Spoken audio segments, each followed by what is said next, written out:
Attention to all senior citizens, kakapasok lang na balita, universal pension para sa mga nakatatanda itinulak. Sa video na ito, pakitapos hanggang sa dulo para malaman ang buong impormasyon.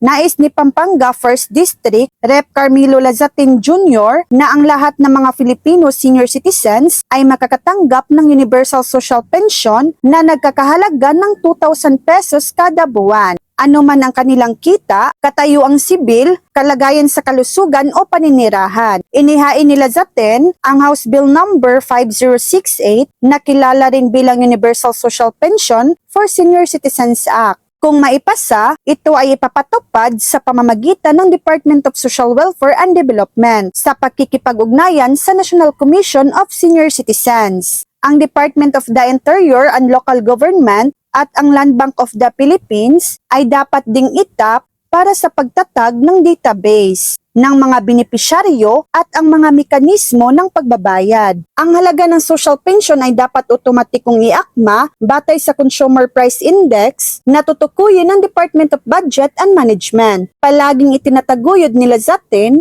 ang kapakanan ng mga matatanda sa kanyang mga patakaran at agenda. Bilang alkalde ng Angeles City, nagpapatupad sila sa atin ng mga programa at inisyatiba para sa mga matatanda na kinabibilangan ng pagbibigay ng libreng bitamina, gamot at pagbabakuna para sa mga senior citizens na inihahatid mismo sa kanilang pintuan. So yan lang po ang latest update.